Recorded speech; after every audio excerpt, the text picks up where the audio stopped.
You're listening to the Voice of Russia in the heart of London. I'm Tim Warclate, and today I'm asking, are the London Olympics costing the taxpayer too much money?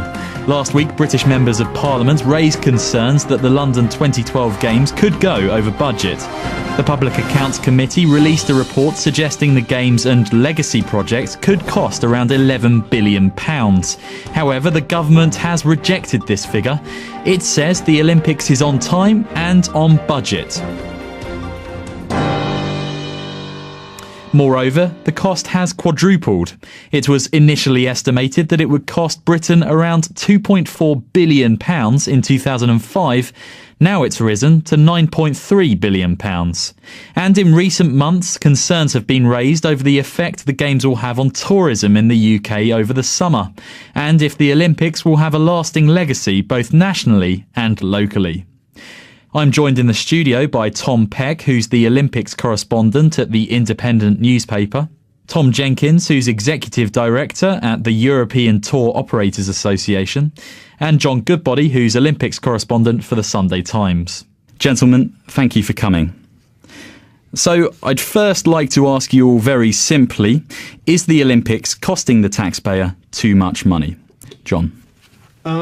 In a word, no. The taxpayer, in fact, is putting in remarkably little money into that 9.3 billion, and a lot of the money of that 9.3 billion is money that is used for regenerating an area that was extremely derelict.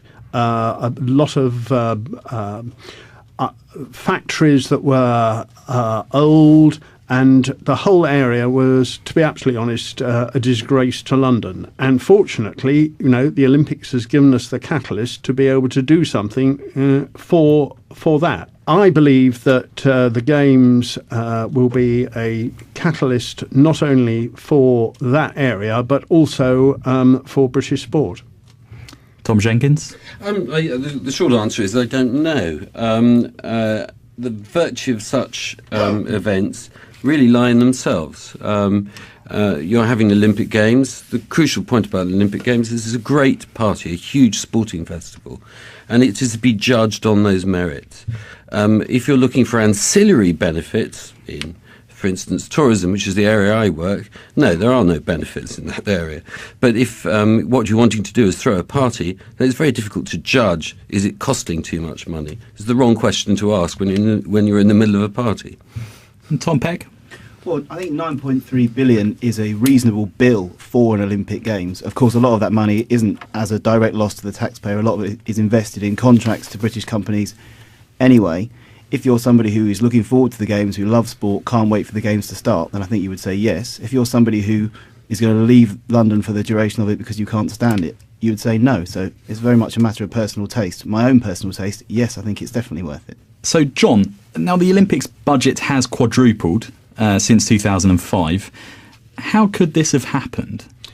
All Olympic budgets go up. That's the first thing to say. In my 40 years of covering the Games, they've always either doubled or sometimes tripled. The reason that it has in London is that certain things were not taken account of when originally the budget was formulated.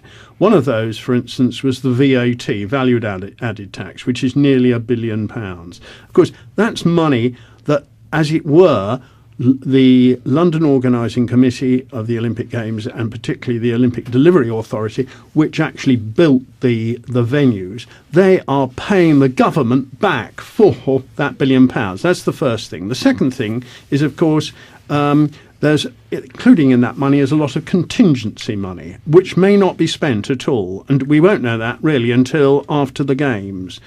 And the third thing is, of course, that the day after we got the Games in Singapore, we had a terrorist attack in London, and that meant that the security budget immediately doubled and went up to £700 million, which is a lot more. So a combination of factors, together with other things like the cost of steel doubling, which is very important, of course, for building sound, has meant that the cost of the venues has gone up considerably. The actual cost of putting on the Games, which is £2 billion, which is entirely now paid for because of the money of income from ticket sales, from sponsorship, and also from various other rights, television rights being one of them. That's all covered, or will be covered. Do you think it's been a particularly good time to host the Olympics? Yes, I think it is, because the problem with hosting the Olympics is that you've got to have an area, a big area, where you can stage most of the sporting events and also where you can have an Olympic village.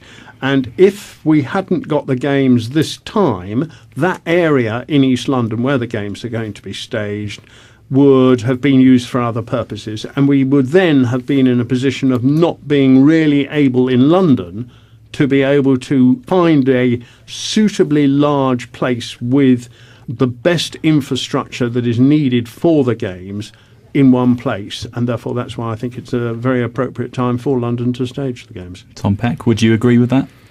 Well, I think if when we won the bid in 2005, the world was remarkably different from that which it turned into 3 years later, I don't think even the two economists who predicted the crash hadn't predicted it by then. And had we bid for it, had the opportunity to bid come around later, perhaps we wouldn't have done. But I do agree with what John says in that this was a unique opportunity to build in that area, and had we not taken it then, it may well have gone away. So, yes.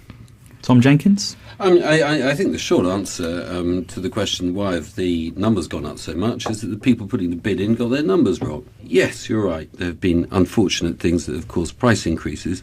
Not to factor in VAT is a staggering mistake. It's not a sort of minor little peccadillo. It's a major error. And yes, security has to be factored in. But is this the right time? I don't know when is a good time to have the Olympic Games from a tourism point of view. I'm just looking at the point of view from the international market to which London and UK sells itself. If you're having it, ideally don't have it in the middle of the main tourism season, I would say. Maybe have it at another time of year. Well, I mean, from the tourism point of view, what is absolutely crucial here is that people, as he says, see that a great party is going along. They'll be watching it on television in China, in Russia, in the United States, and they'll think, what an attractive city that is. Why don't we go there? Now, whether they do is a different matter. I mean, London's such a huge tourist centre anyway. I think there's several elements to the proposition that tourism is a beneficiary from this process. The first assertion is that by watching sporting events on television, it naturally induces a sense that you want to go and visit the place where these sporting events take place. And on the whole, when you look around the world at sporting events taking place, they're not associated with major impulses for tourism. St John's Wood has Lord's Cricket Ground. It becomes a affluent suburban area. You don't associate major sporting television programmes like Match of the Day with huge impulses of sporting tourism or non-sporting tourism. When you look at the Olympic Games in a place like Sydney had what was widely recognised as a good Games. It showcased Sydney very well.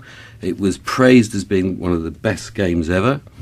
But Sydney, in fact Australia, for the years after the Sydney Games, endured 3 years of declining tourism arrivals. During the same period, New Zealand saw increasing tourism arrivals. And astonishingly, New South Wales underperformed the rest of Australia. Now, you can propose that there should be a tourism benefit, but the case of Australia is a classic example of there being no tourism benefit. I guess New Zealand may have coincided with something else that was happening at the time. You're dead right. There is an argument that Gollum beats the torpedo when it comes to tourism arrivals. There's one just thing we ought to mention on the question of tourism here, and about people seeing venues and whether they're going to be attractive. I absolutely take the point. Say with swimming pools, no one's going to be attracted to come to London because they see Rebecca Adlington or Michael Phelps swimming up and down the pool. A lovely pool there it is. What they will be more interested in is when you've got some of the other venues which will come across on television. the Equestrian Park, for instance, in Greenwich, with an absolutely stunning backdrop of Canary Wharf and the Palace at Greenwich. That's one example. For instance, the beach volleyball in Whitehall being another example. People will be able to get a view of the whole of London by watching some of the events on television, although I fully take his point about Sydney, which is, of course, a well-known statistic. I think were the Olympics to be held in Addis Ababa or somewhere else, I think there would be a tangible benefit for that host city. London is one of the most prestigious cities in the world, one of the most popular tourist destinations in the world. I don't see as holding the Olympics here has a tangible benefit for the tourism industry. I find it a bit dispiriting the way the government is continually saying how this Games will provide such a huge boost for London, and actually London Eye reservations and theatre reservations and things are actually down during the course of the Games. I don't think London's profile is not in need of a significant raising, and for the actual summer where they're here, as I understand it, it's a blow to tourism rather than a boost to tourism, and it is hard to see quite what the Games will do for London's tourism industry, which is already in fairly rude health. Now, just to remind you, you're listening to the Voice of Russia in the heart of London. I'm Tim Walklate, and today I'm asking, are the London Olympics costing the taxpayer too much money? Okay, well, let's move on to legacy now. I'd like to sort of move away from tourism, if we may. John, you've covered. You said 11 Olympics. That's right. Now, many of the recent games, in fact, many of the games that haven't had particularly good track records, if you'll excuse the pun, in terms of stadia being used after the games, which is called legacy. So, for example, Athens. How would you advocate London's legacy? What does that look like in the future? Well, there are two areas of legacy. The first one is concrete legacy, literally, venues. And the second is what is termed the soft legacy. In other words, people wanting to do sport.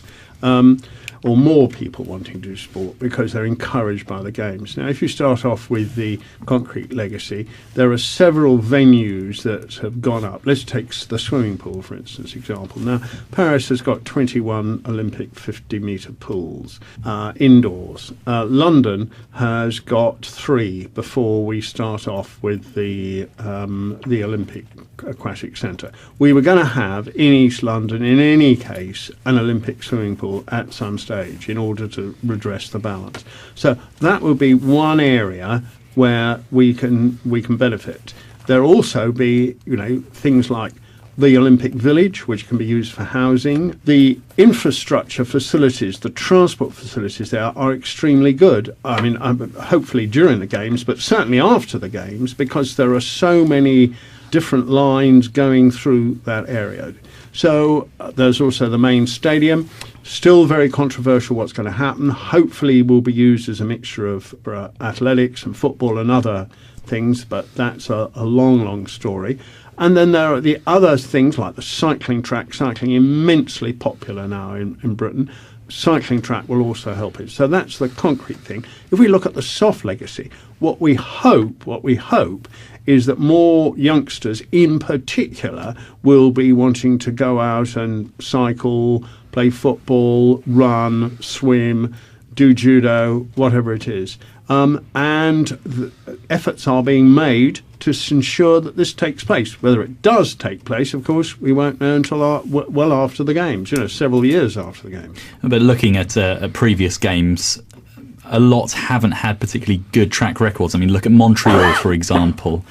Well, yes. I mean, if you took Montreal, Montreal was a disaster because they did not plan the after effect of the Games before they started, apart from the fact that, it made a great loss, despite the mayor, Jean Drapeau, saying it was no more likely for Montreal to have make a loss on the Games than for a man to have a baby, which was one of the most notorious quotes that has ever been issued by an organiser of the Games. Montreal was a disaster in certain ways, and Athens too. But the problem with countries like or a city like Athens is it's a very small city when you compare it to London. The demand for facilities of that nature are far less than they are in London.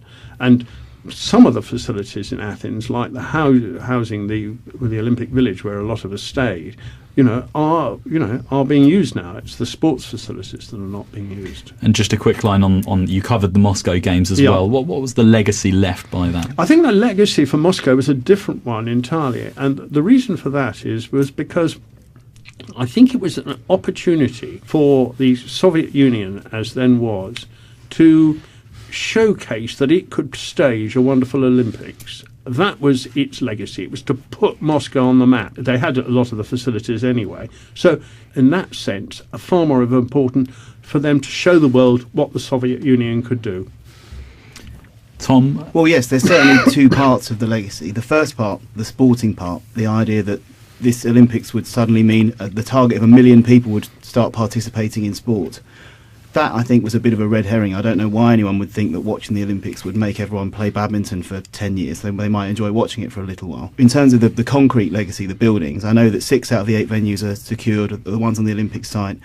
There's a project to build 8,000 homes on the site, which lasts for 20 years. And it does seem that we are in better shape than any games that I'm aware of. But at the centre of it all is the stadium, and that is very much undecided. And if that isn't the very central, potentially big white elephant in the middle, which threatens all the rest of it, and the security and the legacy of that, we will see what happens in the next couple of months. And Tom Jenkins, what are your thoughts on the legacy of the London Games? Well, I mean, from a tourism point of view, it's interesting because, as the others have pointed out, London is a major tourism city. I think during the Games themselves, we're going to see a major shortfall in normal tourism arrivals. That's to be expected and anticipated. Regular tourists tend to stay away from mega events. I think what will be interesting is next year to see what happens. But what would usually happen is it takes a bit of time to rebuild momentum. When you throw away a large chunk of demand, and that's what effectively we've done this summer, it takes time for people to start to get back into the mode of coming here. Tom? Well, one very interesting point that I wanted to ask you about is, Tom, is the projections for the future of the site are based on 1 million visitors a year to the big ArcelorMittal orbit, a certain 500,000 visitors, I think, to this specific London Olympic Museum that they're building there, to recognise the fact that it's the first city to host it 3 times. But what concerns me is that, yes, I would think that if the Games build up this enthusiasm, sense of fun, sense of joy about the Olympics, come the end of the Paralympics, that site is shut, the doors are locked, and it's not open for another year. And then in a year's time, that's when they're hoping these 1 million visitors a year will start coming to the orbit. Is that likely? Is that sustainable? I think the answer is it's implausible. I would never say it won't happen. I mean, so you can open anything up, and unexpectedly it proves to be exciting. I don't think, for example, and we should really take my hat off to the organisers of the Olympic Games, that they've managed to sell tickets to the Olympic Games like no other organiser has done. So we've witnessed a fantastic surge of domestic interest in the Games, and this is quite remarkable. It's possible that this will convert itself into domestic interest in coming to see where the Olympic Games took place. Will it really generate lots of tourism? I think it's very unlikely. If you look at places like Wimbledon Lawn Tennis Museum, a world sporting venue of consuming interest to British people, it attracts about 50 to 60,000 people a year. That's the pitch you need to think of. 1 million? Not saying it won't happen, just saying, is it real? It is a big tall tower with a viewing platform. What about on a national level? The lasting legacy of the Olympics on a national level, will it have much impact? I think less, obviously, outside London, apart from the area we've already discussed, which is hopefully that people will be encouraged to take up, particularly youngsters, to take up sport. Certain areas of the country do resent the fact that they perceive it as the London Games, and it is the London Games. It was London that won. It was London that won the Games. It's cities that win the Games, not necessarily the countries. But there have been efforts made partly by necessity. For instance, having the rowing at Weymouth, and it's a town I know very well. There's there is great interest in Weymouth and the fact that the sailing is going to be there, and it is an attractive venue. And you've got various other areas too, like the football being spread around. But certainly the rest of the country is not going to have the benefit, if there is benefit, that London has had. This is the Voice of Russia in London. John, you brushed upon briefly about security, about the bombings the following day. I think the London riots have to be mentioned too. Now, security costs have soared. They're recruiting, I believe, 23,000 security guards. Initially, it was going to be 11,000. Correct. A lot of those are unpaid. Do you think this is possibly an overreaction to what's happened in the past few years? I think it's a necessary reaction is the answer, because there was no doubt about it. It was fascinating being in Singapore on the day, and L'Équipe, the French newspaper, of course Paris was London's great opposition, had as their headline the next day after we got the games, Pourquoi Londres? Why London? Then the day afterwards, when the bombing, it was tous derrière Londres, everyone behind London, because people realised that London had got the games and everyone now had to ensure that we would be as safe as possible. I think they're taking the attitude, there must not be any criticism. People can set off bombs, but we're going to do our best to try to stop them. And, many people feel that it's that an Olympic Games is the safest place simply because there are so many security guards, there is so much policing, there's so many people being watched. If you want to get a lot of publicity out of bombing a city, the best time is to do it at another time when people aren't watching. Are the security costs too high? That's a very difficult question to answer. But what the government report said last week was that if they are, why have they quadrupled and why have they doubled since in December? When, as is rightly pointed out, the day after the games were won was a vast terrorist attack on London. Why security is not at the top of people's minds from that point onwards? It seems so strange that it can double so late in the day. I guess because the London riots had rubbed salt into already quite deep wounds. No? I don't know if the riots were a significant factor in the increasing of the security budget. The London riots were to do with looting. There's not a lot to loot in the Olympic Park itself, and Westfield has fairly impressive security around it. And the odd thing about the riots, if I may just interject a small point, is the amazing reaction in the origin markets towards the London riots, where there was almost no impact in terms of confidence or interest in London as a destination. And I think we forget the extent to which people who are about to come to this country factor in a degree of normalcy behind these events. And so it didn't strike anyone as unusual. What was interesting, just to capture your point about sport, the crucial point about them is that they didn't occur anywhere near any sites. So this was something that almost seemed to take place in the banlieue, so to speak. Finally, I'd actually like to ask you all your final thoughts, but also pose you this question. Is there a danger that the London Olympics will be seen as the austerity Olympics? No, I don't think so. I mean, Beijing was an extraordinary event, but it was soulless, very well organised, huge numbers of people, able to help you, went through a door, there were 4 people sort of opening the door for you. I certainly don't think it will be seen as the austerity Olympics. I think much will depend on the success of the Games in the international perception by how many heroes there are, how many really good events there are, that sort of thing. But certainly not, I would think, the austerity games. I don't think people will see that. Tom Jenkins, austerity games? I don't think this is going to be an austerity games at all, not at £9.8 billion. This will be a very extravagant games. It should be a wonderful party. Don't confuse this with tourism. Tom Peck? I think you'll see full stadiums and very enthusiastic supporters, and I think that will be the totem of the games, and I don't think austerity will come into it in people's perceptions. OK, well, we have to finish there, I'm afraid. But you've been listening to The Voice of Russia in London. I'm Tim Walklade, and joining me in this discussion was Tom Peck, the Olympics correspondent at the Independent newspaper. Tom Jenkins, who is Executive Director of the European Tour Operators Association, and John Goodbody, who is the Sunday Times Olympics correspondent. Stay with us, we'll be back shortly.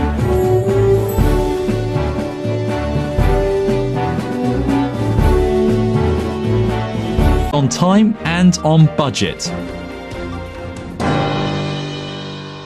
Moreover, the cost has quadrupled. It was initially estimated that it would cost Britain around £2.4 billion in 2005. Now it's risen to £9.3 billion.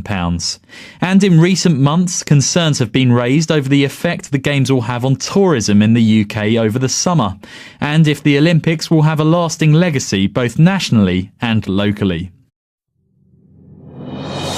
You're listening to the Voice of Russia in the heart of London. I'm Tim Warclate, and today I'm asking, are the London Olympics costing the taxpayer too much money? Last week, British members of Parliament raised concerns that the London 2012 Games could go over budget. The Public Accounts Committee released a report suggesting the Games and Legacy projects could cost around £11 billion. However, the government has rejected this figure. It says the Olympics is... The taxpayer, in fact, is putting in remarkably little money into that 9.3 billion, and a lot of the money of that 9.3 billion is money that is used for regenerating an area that was extremely derelict. A lot of factories that were old, and the whole area was, to be absolutely honest, a disgrace to London. And fortunately, the Olympics has given us the catalyst to be able to do something for that. I believe that the Games will be a catalyst not only for that area, but also for British sport. Tom Jenkins? The short answer is I don't know. The virtue of such events really lie in themselves. You're having Olympic Games. The crucial point about the Olympic Games is it's a great... I'm joined in the studio by Tom Peck, who's the Olympics correspondent at the Independent newspaper. Tom Jenkins, who's Executive Director at the European Tour Operators Association. And John Goodbody, who's Olympics correspondent for the Sunday Times. Gentlemen, thank you for coming.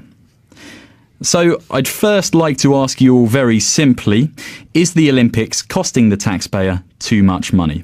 John? In a word, no.